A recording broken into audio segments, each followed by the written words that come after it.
Welcome back to the Den of Descent. So today I want to have a intro video. I'm doing an intro video to an interview that I did with John Klyczek, who is the author of School World Order, which is a book about technocracy and the technocracy movement, which I will define for you shortly.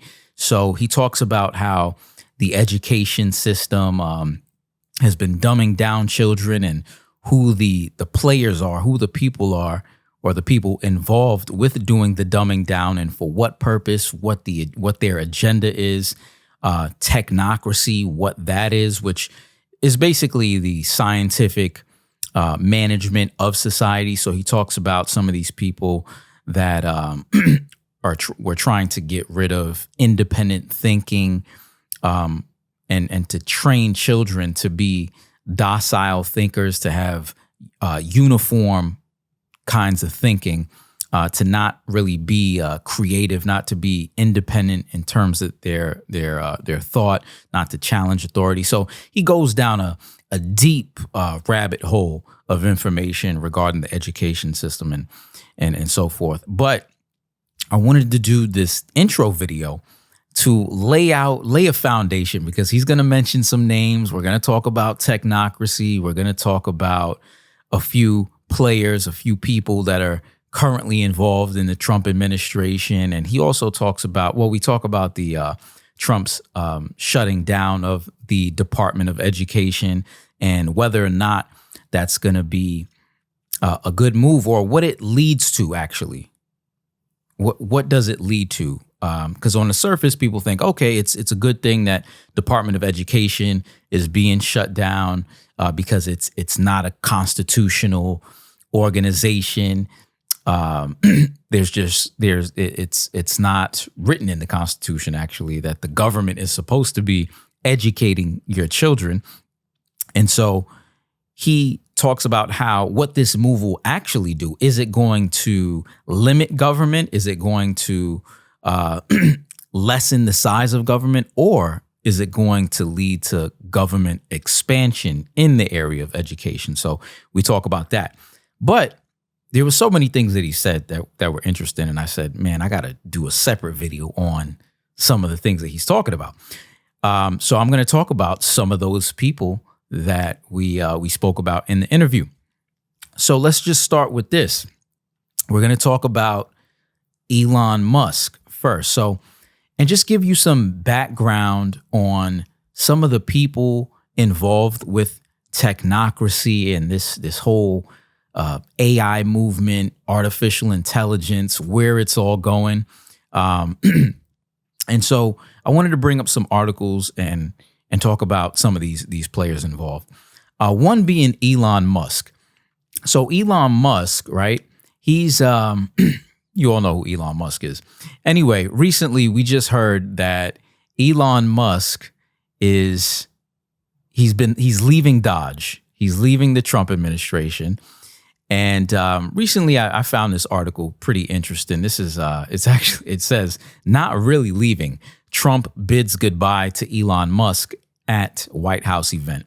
It says the billionaire's exit from Dodge throws the panel's future into uncertainty, but Musk says he will remain an advisor. So don't be too saddened, because Elon might still be involved with Dodge and with the Trump administration. And even in this article, it talks about, but Trump says, I just want to say that Elon has worked tirelessly helping lead the most sweeping and consequential government reform program in generations. He credited Musk with delivering a colossal change in the old ways of doing business in Washington and called Musk's service without comparison in modern history. He goes on to say that with Elon's guidance, Dodge is helping detect fraud, slash waste, and modernize broken and outdated systems. I want you to pay attention to that, outdated systems.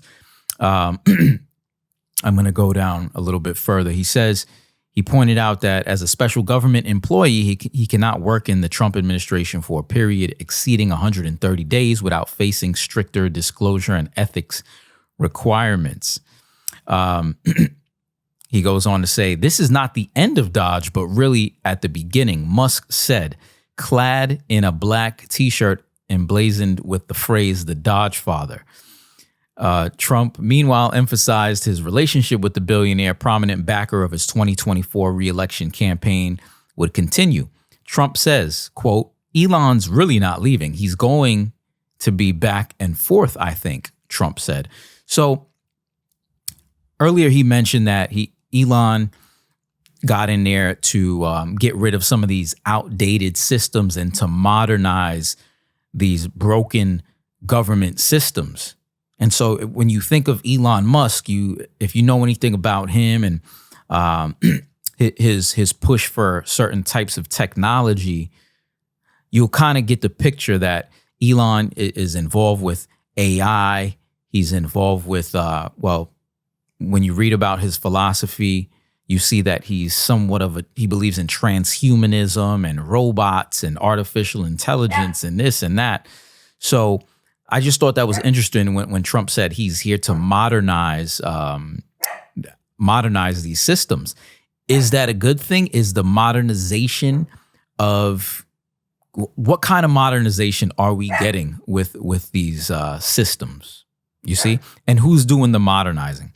And so that's why I wanted to take a look at Elon's philosophy. So let's start with this article right here. This is by James Corbett. It's called All Hail Elon's Martian Technocracy.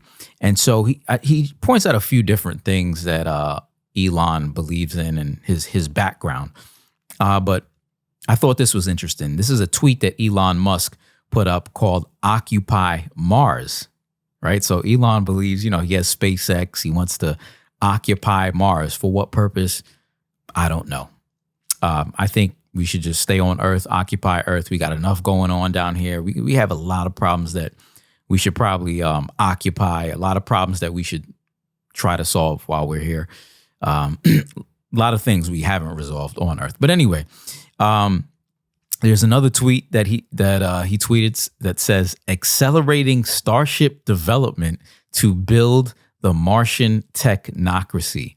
So here we go again with that term, technocracy. And James Corbett, he writes this article about Elon, and there's a few things that I thought were interesting where he talks about Elon's background and where he's from. He says, well, let me just rewind a little bit.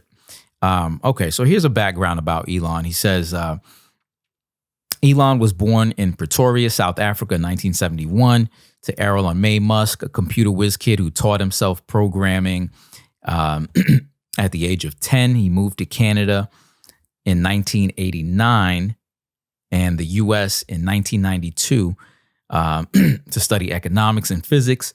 Went to Stanford to earn a PhD in energy physics, but dropped out after 2 days. He started Zip2. And at the dawn of the dot-com bubble in 1995, he sold it to Compaq in 1999, made a nice $22 million on the deal. Okay, can't be mad at that. And he says from there, Musk founded SpaceX, which borrows money from the government at ridiculously low rates, and Tesla, which borrows money from the government at ridiculously low interest rates, and Solar City, which borrows from SpaceX and Tesla.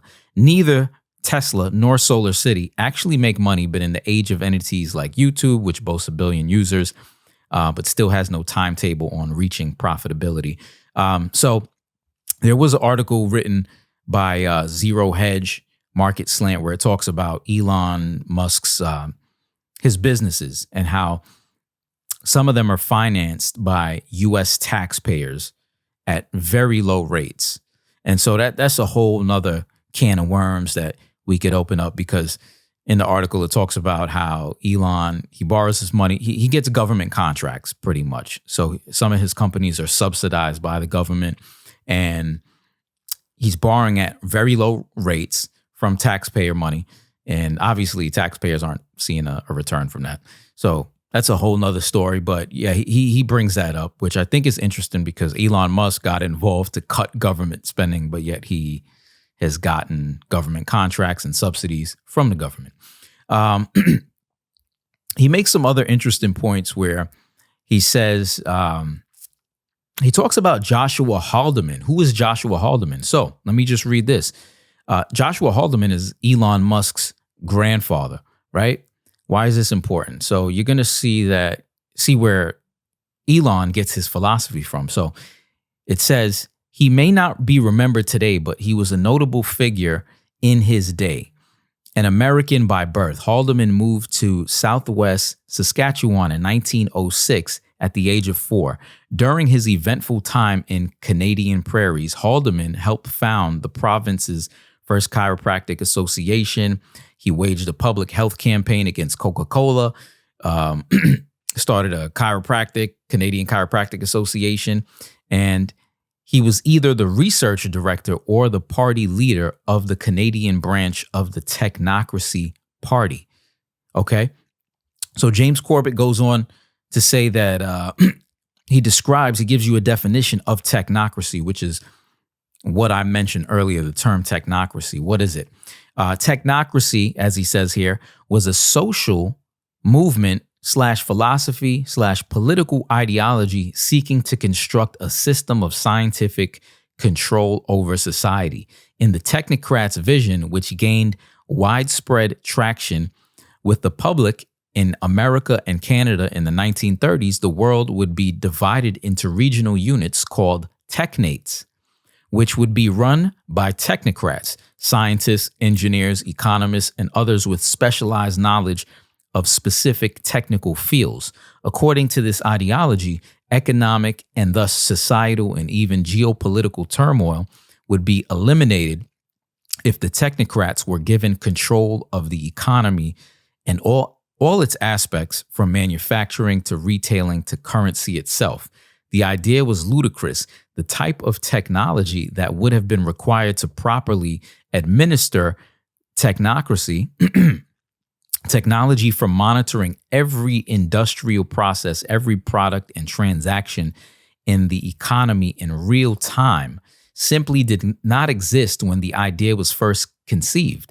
But that didn't stop the technocrats or the visionary leader of what became Technocracy Inc., a fully fledged movement, political party cult, complete with a uniform, a well-tailored double-breasted suit. They actually had a uniform for the whole technocracy movement, and a mandate to salute the movement's leader on sight. And what else does he go on to say? He says James Corbett did a documentary called Why Big Oil Conquered the World.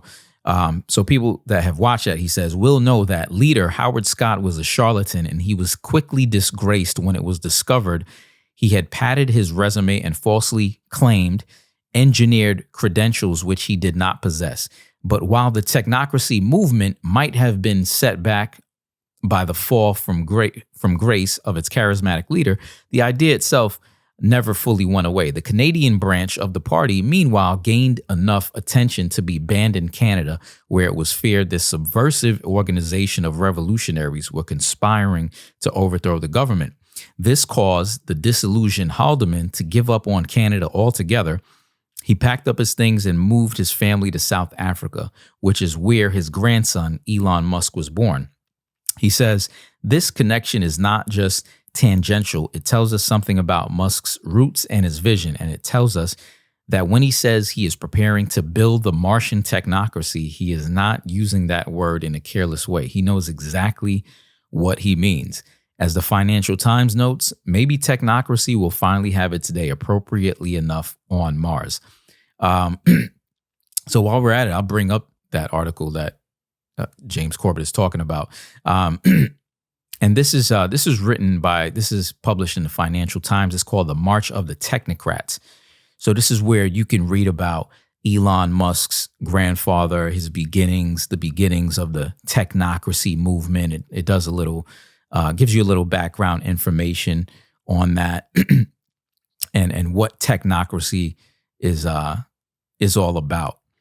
So I thought that's I thought that was real interesting because it's giving you these people's ideology, their worldview. What is the worldview? So when you think about a technocrat and technocracy, is that something that you really want? Do you really want people who are, or do you want government to work in that kind of style where you have people, scientists that specialize in knowledge, just managing society, managing the world? Is that the kind of government or society that you want? So that's why I said earlier, it really sounds like a scientific dictatorship. Let's go on. This is an article that I think touches on what me and John Klyczek spoke about in my interview.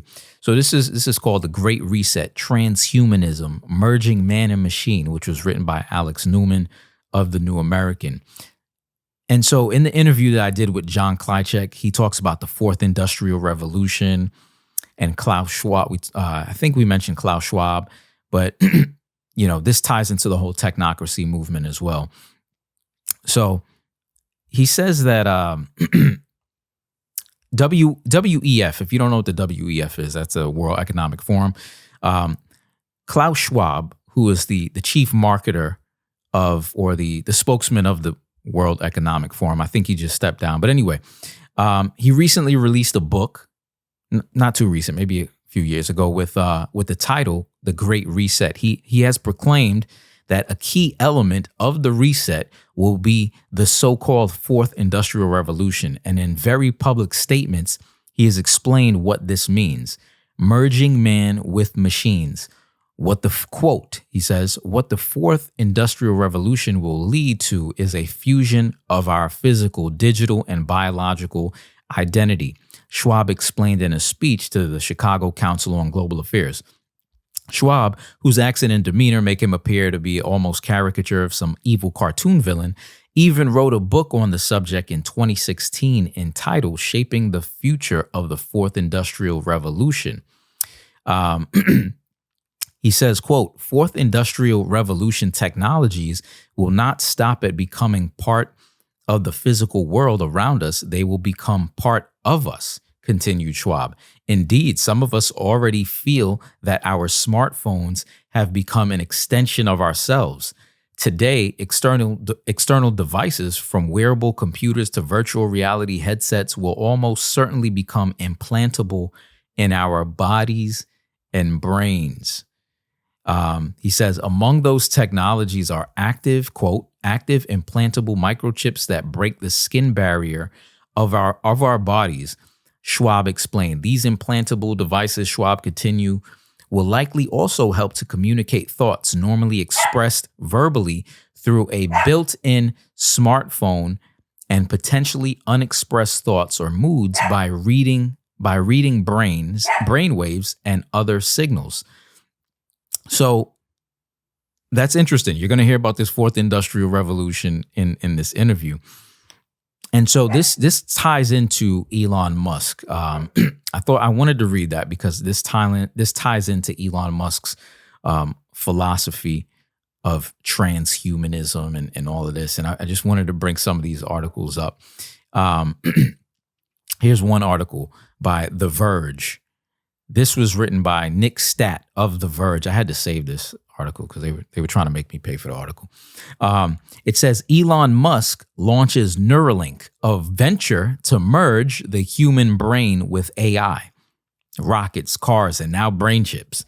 So this article says SpaceX and Tesla CEO Elon Musk is backing a brain-computer interface venture called Neuralink. I'm sure some of you have heard of that. According to the Wall Street Journal, the company, which is still in the earliest stages of existence and has no public presence whatsoever, is centered on creating devices that can be implanted in the human brain, with the eventual purpose of helping human beings merge with software and keep pace with advancements in artificial intelligence.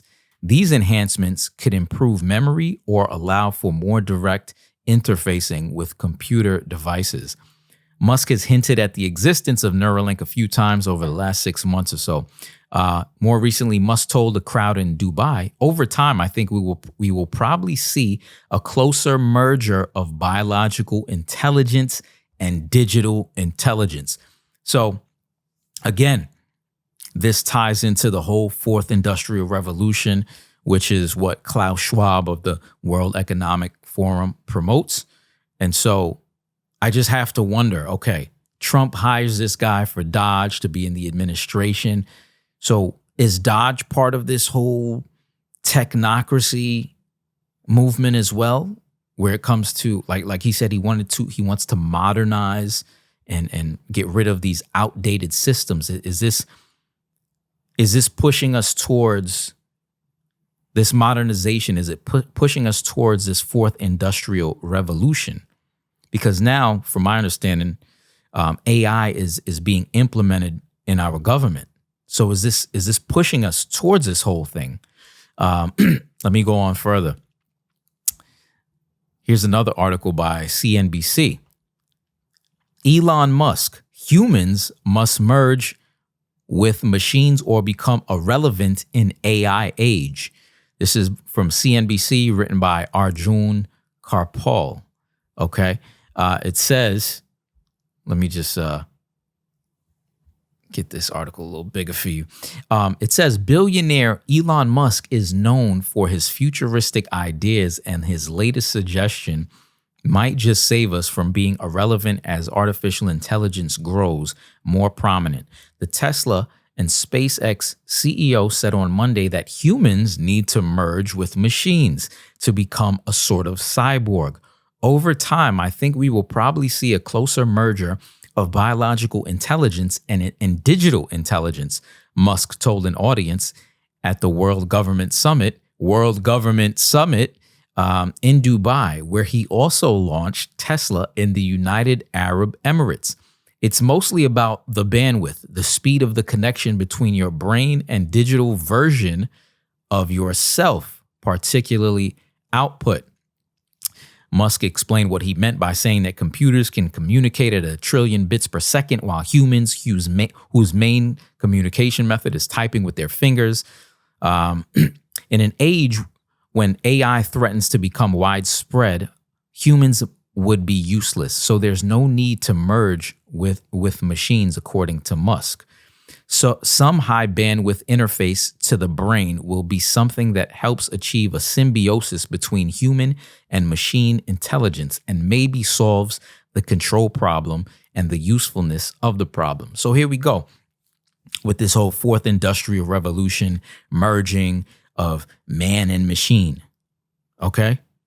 And I think this is where Musk plays a part in government, in the Trump administration. And I'm just asking, why would Trump bring this man on? Or does Trump know about technocracy? Is Trump okay with technocracy? Is Trump okay with artificial intelligence? Obviously he is, because I think he just did a deal with the UAE regarding artificial intelligence. But why? Do we need artificial intelligence? I mean, we can't even get by on regular. We're still trying to figure out how to use our regular brains as it is. Why do we need artificial intelligence? What's wrong with authentic, real intelligence? Yes, there's some people that aren't really that intelligent, but humans have brains. We can develop our own intelligence. We don't need artificial intelligence, fake intelligence. And you know, sometimes technology, it can be helpful, but I don't see this leading to something positive. We've already seen how, like, the impacts that, you know, Instagram, Facebook, cell phones, all that stuff. I mean, yes, it can be used for positive things, but where's it all going? You know, where is it leading us? What will be the ultimate end of all of this, of AI, right? And again, why does Trump think that this is a positive thing? Let's go on further. There was another article I wanted to bring up. I think that's that's Elon Musk pretty much. That's the gist of Elon's philosophy. It seems like he's a transhumanist.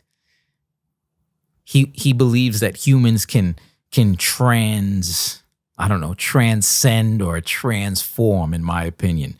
So you think about this whole transformation movement, right? Where you can transform your gender. You can be, if a man wants to be a cat, he can go be a cat and a giraffe, like I always say. He wants to be a woman, he could be a woman. Woman could be a man. Dogs, cats, all types of animals. You can do whatever you want to do. Now you can be a transhuman. You can be a robot. You want to merge with technology. You can be something else. For all the Christians out there, what do you think of this? What does the scripture say about this? What did God created human beings to be? Just that, human beings. How would God feel about, his creation merging with technology, playing with your DNA, getting inside your system, changing the way that you were created? Where do Christians stand on this? I'm Christian, obviously. We do. What do you think of this? Let's go on a little further. This is a really good article. I think all of you should read. So this is talking about. Let me just go up a little bit. This is this article is called Stargate. Stargate. Trump partners with technocrats to promote RNA injections, AI, and transhumanism. So in this article, which was written by Derek Bros of The Last American Vagabond, you can go check his work out. Please do. Seriously, this is a really in-depth article which talks about the players involved with this whole technocracy and AI and transhumanism. So, and this is who Trump has been consulting with, who he brought on for this whole Stargate project. What is Stargate? Let's talk about it.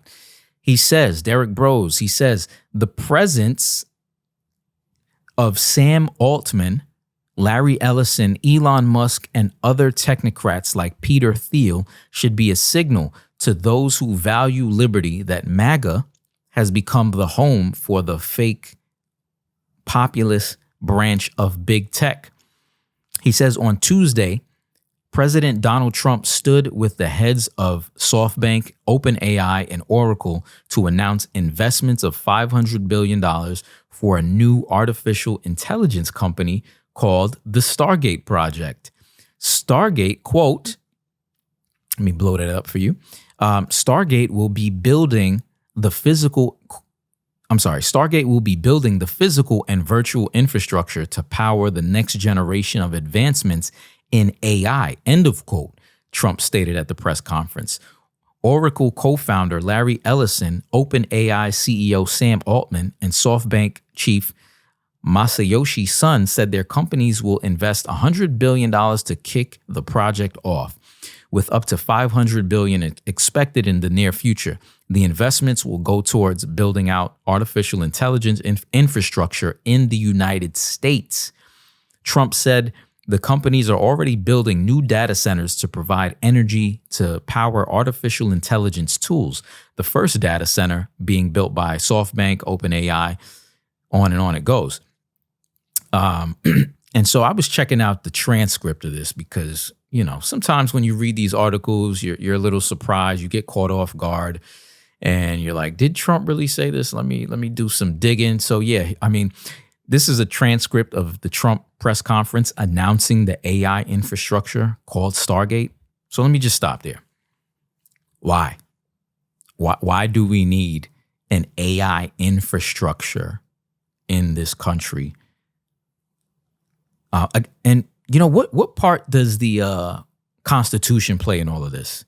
What does the Constitution say about the president just creating an infrastructure, an artificial intelligence infrastructure for the country? Did anybody vote on this? Was a law made by Congress to do this? Or did he just take it upon himself to get some money from these tech companies and develop an infrastructure, an artificial intelligence infrastructure for the country? Another point that I thought about was, okay, so these guys who develop these companies, these AI companies, Musk and Sam Altman, Larry Ellison, these tech companies that are willing to invest billions of dollars into this infrastructure. What does that say exactly? So if I give the president or the government enough money to promote my project or my my ideas for a country, and I want to see it implemented for the whole country, does the government just take my money, if it's enough money, and say, oh, you know what, we like that idea. We're going to take your investment and we're going to implement your ideas onto the whole country, onto society. Even though society, I don't know, there was no vote on this. Congress, to my knowledge, hasn't passed a bill to develop this AI infrastructure. And even if they did, honestly, do they have that authority?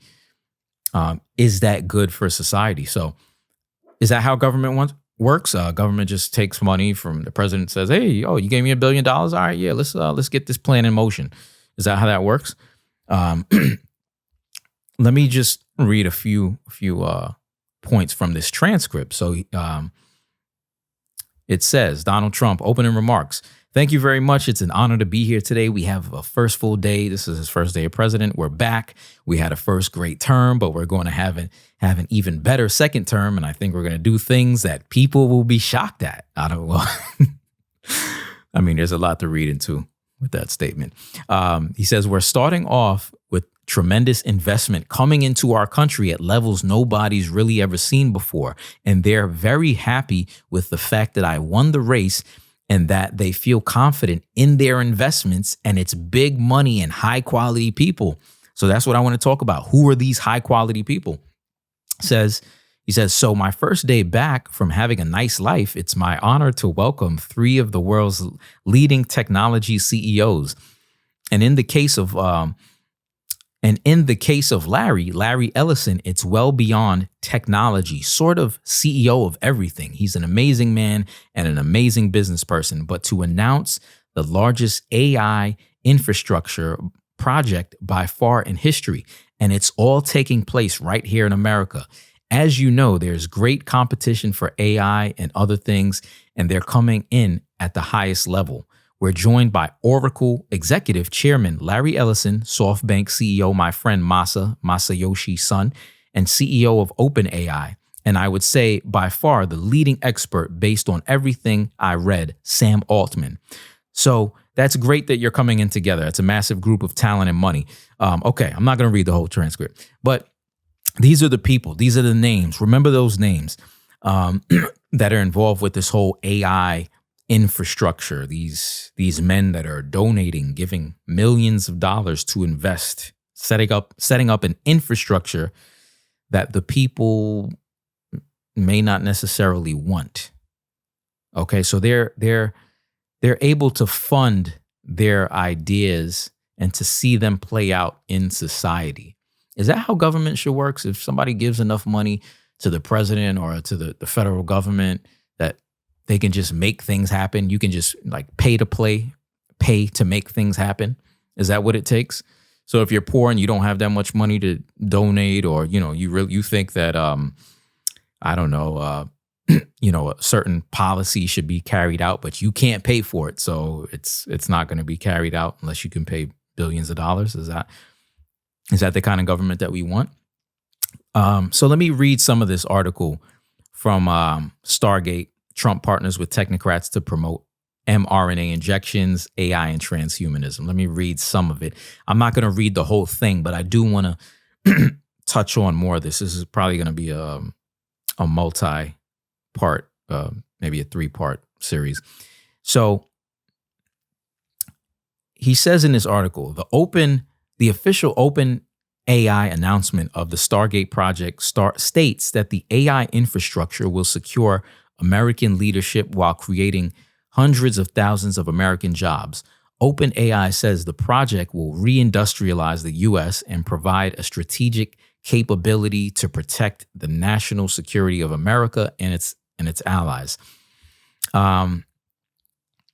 Derek goes on to say in this article, despite the grandiose promises of using AI to save the world, there was also a discussion of using AI to power mRNA injections. The controversial technology was at the center of the opposition to the COVID injections, with many Trump supporters refusing to receive them. So I don't know how that will work with AI and vaccines. I don't know how you merge AI and vaccines, but I guess that plays a part into the whole transhumanism agenda. He says Oracle's Ellison mentioned that Altman and Massa were working on a cancer vaccine and described the apparent potential to use AI for early cancer detection with a blood test. He said that after the AI provides a cancer diagnosis, the tech companies could gene sequence a cancer tumor and design a vaccine for every individual person to vaccinate themselves against cancer. He said such a vaccine could be created within 48 hours.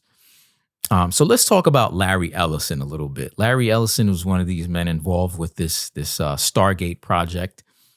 And here's some interesting things that I found out about Larry Ellison. So he says Ellison is the second richest person in the world behind Elon Musk. His company is known for having deep ties to the U.S. government, including the CIA. In fact, the CIA was Oracle's first customer, and the company even takes their name from a CIA project codenamed Oracle. Oracle wouldn't exist, quote.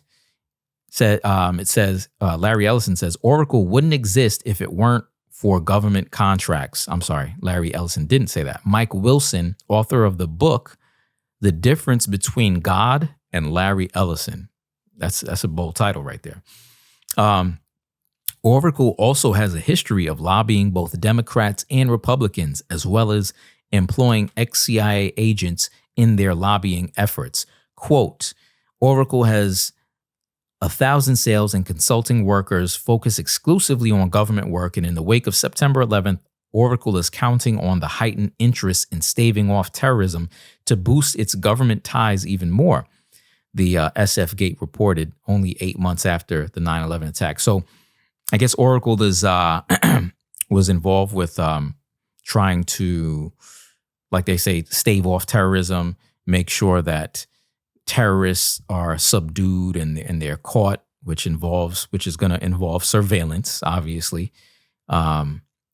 So which might lead to you giving up some of your liberty for security. You have to accept more surveillance, give up some liberty so you can feel secure, so the terrorists, won't attack, or so the terrorists can be caught. Just my take. It goes on to say the report notes that after the attacks, Oracle began pitching the idea of a national ID card to thwart terrorists and called for local governments to create detailed digital maps. In January 2002, Ellison published an op-ed in the New York Times calling for a digital ID to prevent terrorism. Quote, he says, a national security database combined with biometrics, thumbprints, handprints, iris scans, or whatever is best can be used to detect people with false identities. So here we go with this track and trace kind of surveillance society. So this is Larry Ellison's philosophy on, on technology and how some of his technologies will be used. And when it comes to the whole Stargate project, is that what it's going to be used for? Is it going to be used for the purpose of surveillance? So I'm laying a foundation for the men that are involved with this Stargate project and why Trump has decided to bring these men on. What else? He says he talked about school shootings, Larry Ellison, and he says, quote, securing schools we think securing schools, we think we can absolutely lock down schools so that dramatically reduce the case of anyone being on campus that doesn't belong on campus and immediately alert. Second someone pulls out a gun, immediately alert. Use AI cameras to immediately recognize that, Ellison claims. He then explains how Oracle's body cameras could be used by police to monitor visitors to campuses.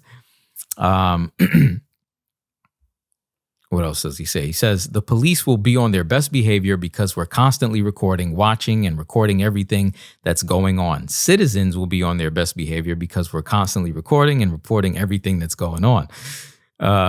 So I don't know. How do you feel about that? Do you think that's too invasive as far as when it comes to surveillance? Here's another quote by him. He says, and we actually take the video that the police officer is, by the way, and the cameras are always on, Ellison stated. You don't turn it on and off. And by the way you turn it on, you can't turn it off. I'm going to the bathroom. Oracle, I need 2 minutes to take a bathroom break and we'll turn it off. The truth is, we don't really turn it off. What we do is we record it so no one can see it. So these are Oracle's body cameras that Ellison is promoting.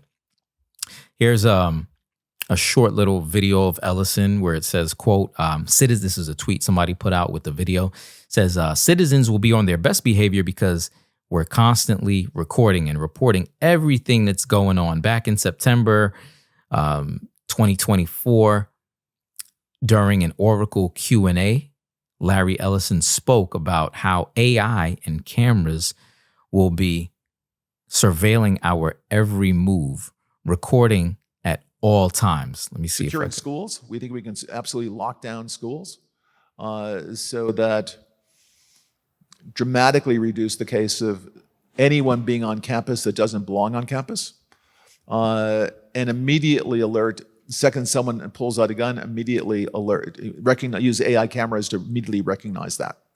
But we keep everyone off campus that doesn't belong on campus. The police, another thing, body cameras. We completely redesigned body cameras. Our body camera. So, that's just a little bit about his philosophy.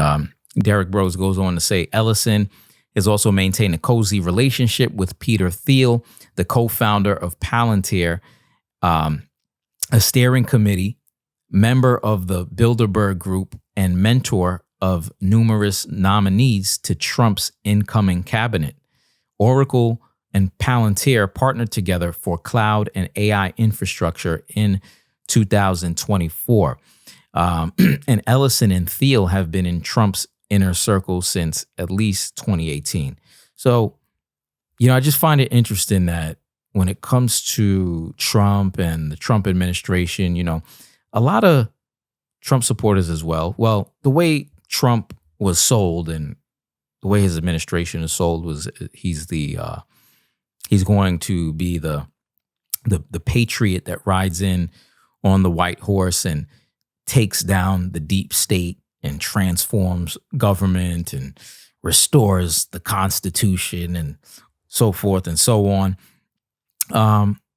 But when you think about the people that he's putting in his administration, I mean, would you consider these people to be anti-deep state? Are these people, are these people, would you say that they're part of the deep state?